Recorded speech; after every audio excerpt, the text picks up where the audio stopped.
And speaking of somebody I know that's misaligned, poor Dante Martin. I I'm trying to figure out. I've been since I saw it. What day? Day before yesterday.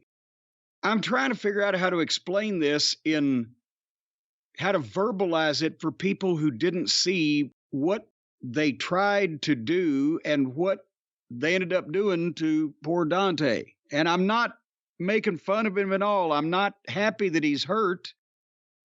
I don't know what other result they expected with this thing. So it's at the Ring of Honor pay-per-view. So this wasn't even like the fucking one of the top 4 shows of the weekend in terms of viewership. And it's a ladder match. And who was it? Was it Penthouse or was it Felix? I think it was Ray Phoenix. All right. I think so. I didn't watch the match. I didn't watch the pay-per-view, and I didn't watch the match. I only saw, and actually didn't even watch the highlight after a couple times. The first time it was sent to me, it was kind of blurry. I thought, because I didn't even pay attention to his leg, I thought he hurt his neck.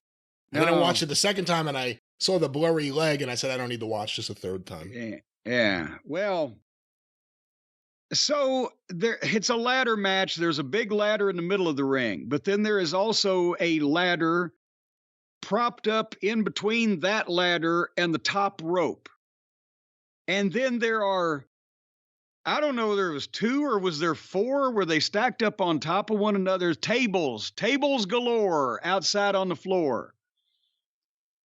And the idea that these 2 fellows were going for was that I don't even know who to say who gives a Canadian destroyer. It's so fucking ridiculous as a movement to begin with that you can't really tell who's giving it and who's taking it. It's if the guy it's being given to doesn't fucking stand up and jump backwards, then the whole thing falls in a hole anyway. So who's given what? But they did a Canadian destroyer with allegedly Dante Martin would have been taking the move off the bridged ladder out of the ring through the tables. Did I say that about properly? I think so. I mean, there was a lot. It's hard to describe whatever that was. There's a lot going on. It looked like my goddamn Tinker Toy set when I was in Lincoln Logs when I was a kid. And I'm so old, Abe Lincoln actually fucking chopped those logs. So the whole thing is, it was unnecessary. It was too dangerous. It was another attempt for one of these young kids try to get himself over, and for the Felix, who's already over in his environment, try to help the young guy get over. And boy, this will be a great spot, whatever. But he's broken either his leg or his ankle. I haven't heard anybody say what, but obviously the way that the lower part of his leg was flopping to the side, something broke somewhere. The exact location, TBD. Because what happened was they were thinking once they did that flip that they were just going to go straight down through the goddamn tables. Again, I didn't excel in geometry and trigonometry and all that stuff that you do in school in math to be able to figure out speeds and angles and momentum and etc. But just, it would bear fucking common sense that when you go off that flat ladder and you're spinning in the air and you're fucking 8 or 10 feet up, that before you land on the tables, you would continue to spin. And that's what he did. By the time that they got to the tables, Dante Martin was already over on his stomach and headed down to the floor feet first, and his legs got under him and the table and everything broke, and so did something in his leg. And when are they gonna fucking stop and think about what they're doing? And besides that, it not only possibly damaged this kid's entire career, because we've said the one thing he's got that's unusual is his leaping ability and that the height that he gets and the hang time. He's not a great promo, and he's not got a real expressive face, and he's not got a physique, but boy, they loved the high flying stuff. Well, now he just broke part of his leg. But also, when you go that far, you're going that far for nothing because the setup looked so phony. It wasn't a fight on a high place that people were getting into, and then suddenly one or both of them fell off. It was a creepy, crawly, we're tiptoeing on this ladder that we can barely balance on, and I'll bend over so you can grab me. And now are we sure we're going to go? Okay, now we got the balance. A cooperative effort that took forever to set up, and was obvious that this was not in any way a struggle or a contest, but two guys setting up to do a big stunt. And so it was meaningless because of that. Because again, folks, I don't care how good the bump looks. If you looked phony as a football bat setting it up, you violated the cardinal rule of wrestling and you've gone too far. You couldn't do it right because you couldn't do it real. So now this guy's in a fucking hospital. How was that going to end well? Because if he'd have not turned over so far, it could have been his neck because he would have been landing on his head. I don't care whether Felix, all 5'9" and 185 pounds of him, had a good grip on him or not, was aiming him in the right place. If he hadn't gone far enough that his legs were under him, he would have landed on his fucking head. So maybe the broken leg is better than paralyzation or instant death. But what the... Look on the bright side. Bump. At least it happened working for Tony instead of working on the indies. That's the only bright side you could say about this whole thing. And this is becoming a bigger and bigger problem. And I think the smart people in wrestling and around wrestling are aware of it. But it's a hard thing to fight, and it's really specific in a lot of ways to AEW. Not that you don't see high flying and blowing through spots in WWE, but there's more restraint because there's more management. And with AEW and the ethos of just do anything, just everything, just get pops, pops, pops, pops, as opposed to building up to a pop and making the one pop mean something, it's just nonstop, get the pop, get the pop, get the pop. We've seen on TV, same company, I know it's Ring of Honor, but AEW is the same company, by and large. I mean, it's Tony. Yeah. But we saw Rey Fenix's arm snap in half on TV in an unnecessary spot. We now saw Dante Martin's leg snap in half for a completely unnecessary spot. You know, I was a fan of the El Hijo del Vikingo Kenny Omega match. I said it before, I knew what to expect. I kind of wanted to see it. I saw clips from that same Ring of Honor pay-per-view. Someone put up like a highlight reel of him versus, I believe, Commander, another one of the high flyers AEW signed. And it was spectacular.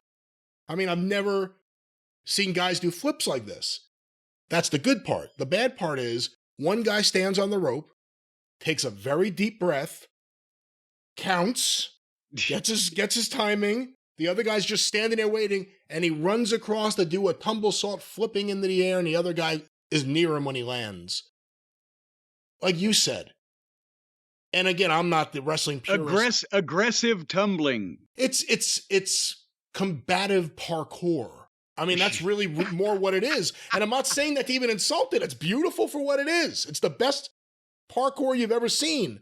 But when you have people just waiting, especially when it's a one-on-one match, when it's a group of people, it's really bad. But when it's one-on-one and one person's just standing there waiting for the other guy to, A, get the courage, because you need a lot of courage to do it, B, pick up some speed and get going. I mean, it takes so much time, but there's a fan base that loves that. They just want to stand there or sit there and jump out of their seats and yell, "Oh!" every time there's a flip, as opposed to the story, meaning something more than just nonstop moves. But it's a big problem. These injuries, and this is not going to get better, I don't think. No, because you mentioned management, but it's also education. Because Steen and Generico, They have been educated by where they're at that this is the acceptable risk that we will let you take because we have a lot of money tied up in the promotion and presentation of you and paying you for your contract. And therefore, we want to be able to maximize the money we get out of you.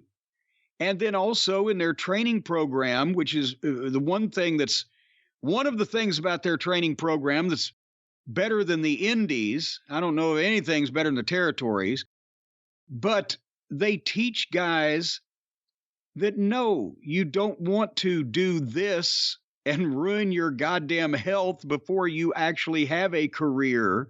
You want to concentrate on things that you can do and learn that you can have not only a longer career, but also a more successful one instead of just being a fucking crash test dummy. So it's educate, and the guys in the indies are all there like, yeah, it sounded like fucking Plumber Moxley. Yeah, fucking yeah, we can go out and be badass because he's a fucking idiot. And that's where his head's at. That's why they had to draw him back, and that's why he was miserable and left. Because they're a business, and it is a business. And even in the territories, it was your business. You were your product. So you didn't want to take a sledgehammer to your fucking product and trash it. And you didn't want to do the same thing to your opponent. You want to take care of yourself more than your opponent, but you want to take care of your opponent too, because he's in the same place and he needs to make a living. So that's why you fucking make it look like it hurts, but it doesn't. But again, they've got agents there that have experience in the wrestling business. I refuse to believe that any of the agents have the power of veto or the power to say no to the talent if anybody cleared that. If the guys, Felix and Dante, just did that without asking anybody or telling anybody they were going to do it, then I think I would fucking probably fire Dante and fucking while he's hurt so he wouldn't get paid for that.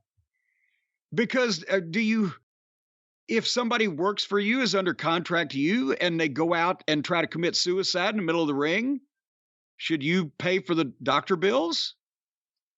See, that's the thing. That would have never happened, not just in the territory days of wrestling when nobody would have been stupid enough to even want to do it.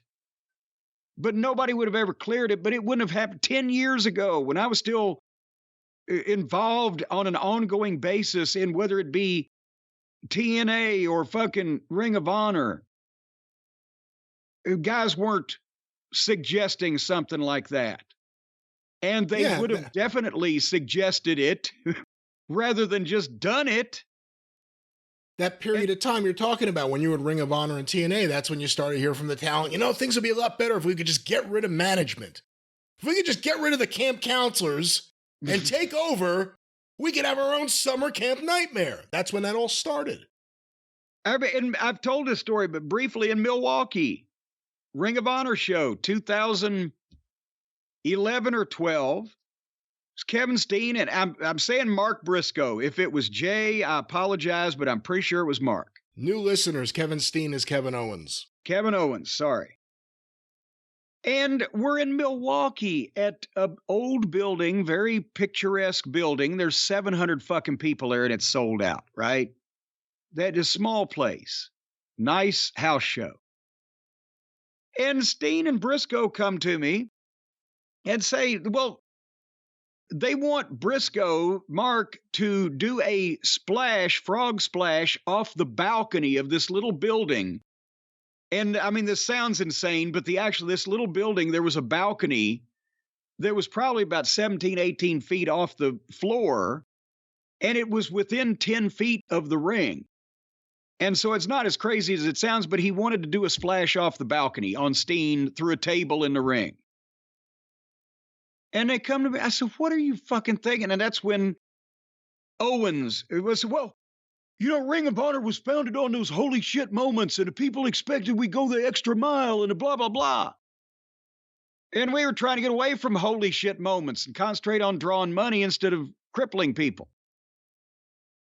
And we talked about it for 20 or 30 minutes. And I went up there and I had Mark go up there and I balance on the rail. Is it slick? Is it too round? Here, hold on to him.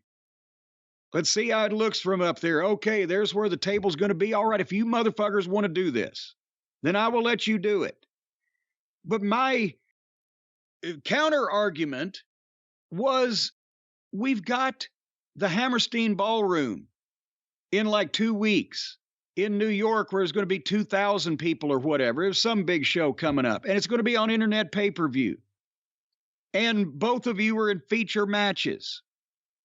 And we didn't advertise here in Milwaukee tonight that anybody was going to jump off the balcony, but we're sold out anyway.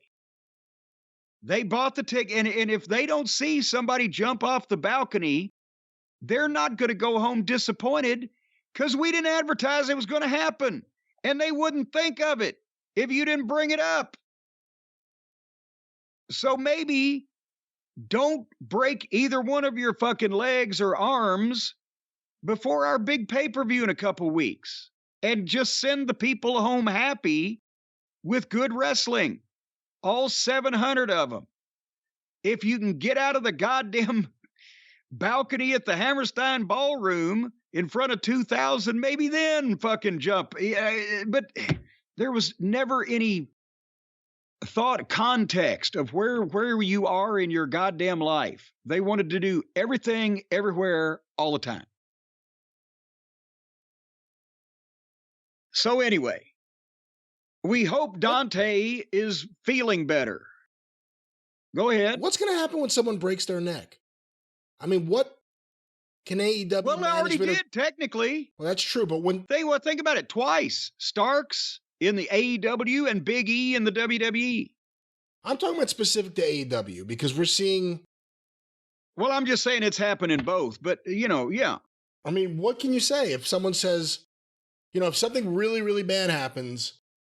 You can't say it's not expected based on what kind of stuff you're doing in your matches and the injuries that are already happening. And it's just, to me, it's just not smart.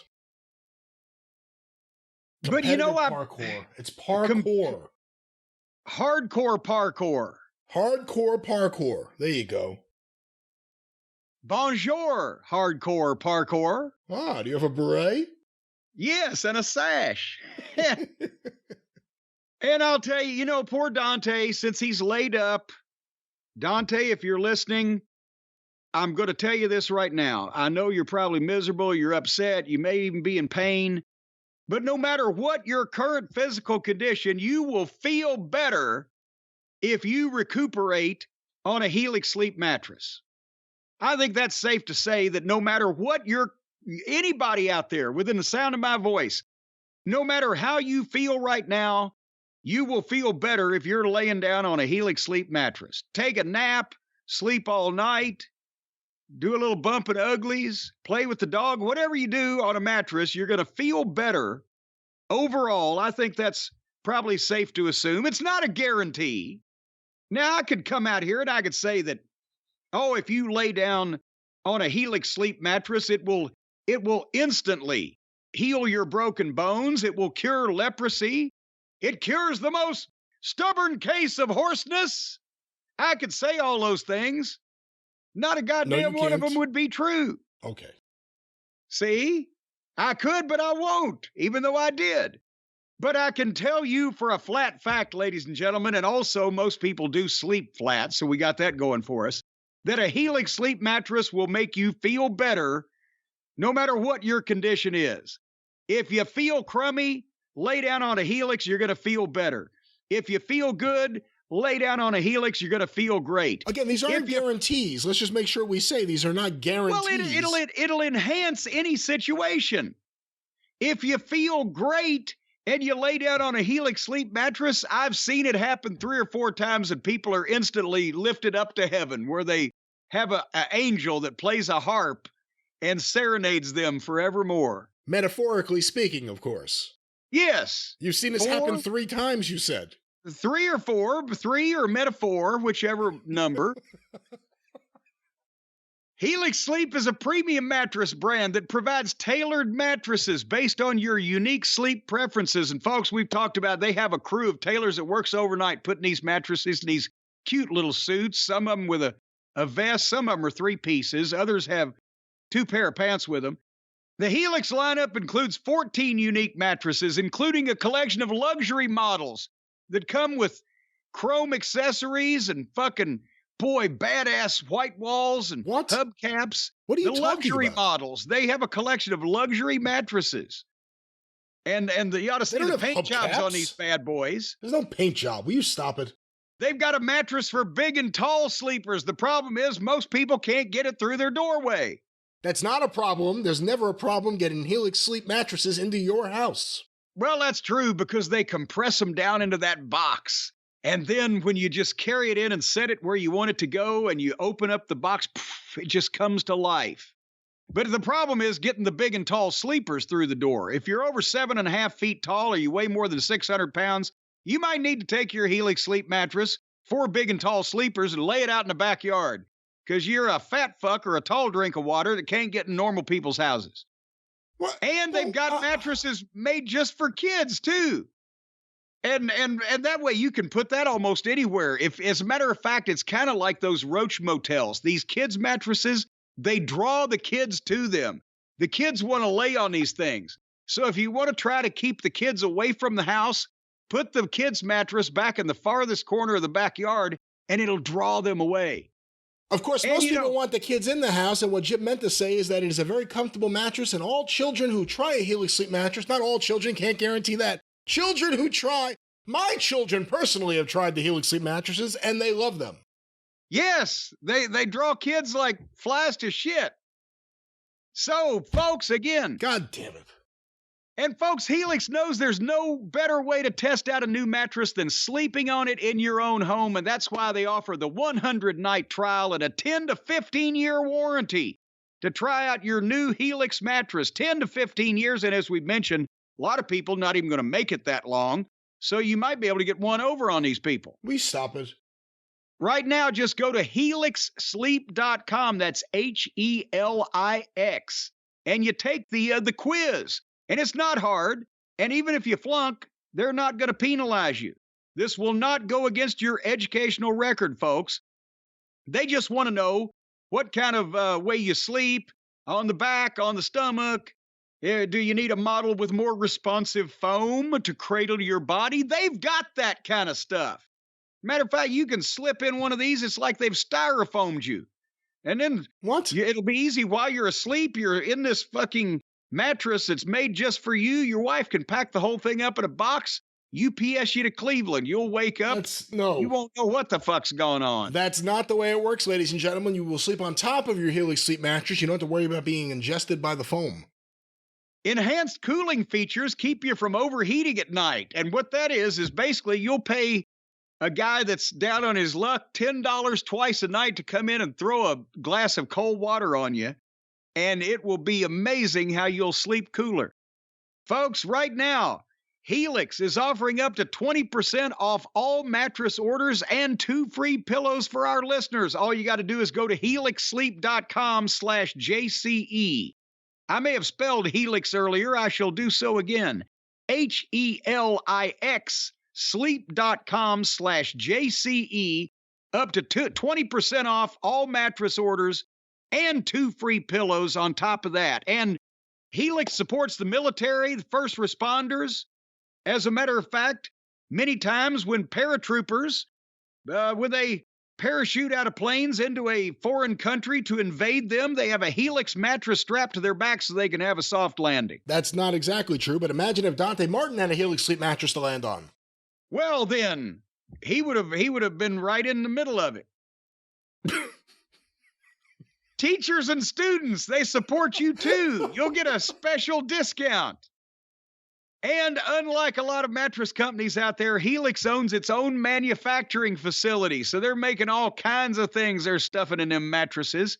As a matter, next time you get one, cut it open. It's like a box of Cracker Jacks. It's got a hell of a prize. Well, that not everyone does, but certain Helix mattresses may have some type of gold bullion. So if I were you, I'd take a knife or a metal detector and poke around in mine. You never know what you might find. Don't do Again, that, folks, anyone who's listening. right now, go to helixsleep.com. The kids' mattresses, the big, fat, tall fuck mattresses, they got all kinds of mattresses. They got the perfect mattress for you and your partner. Get your partner an extra mattress, and you won't have to sleep with them either. The kids and your partner will be out in the fucking yard. Helix. Or in other rooms of the house. You don't have to put everyone in the yard. Well, they could be out in the street, but that would be a traffic hazard. Right. I don't want to be sued because my partner and children were sleeping out in the street and some guy wrecked his car. Well, if you and your partner and your children want to enjoy your new mattresses, do so in your home with Helix Sleep.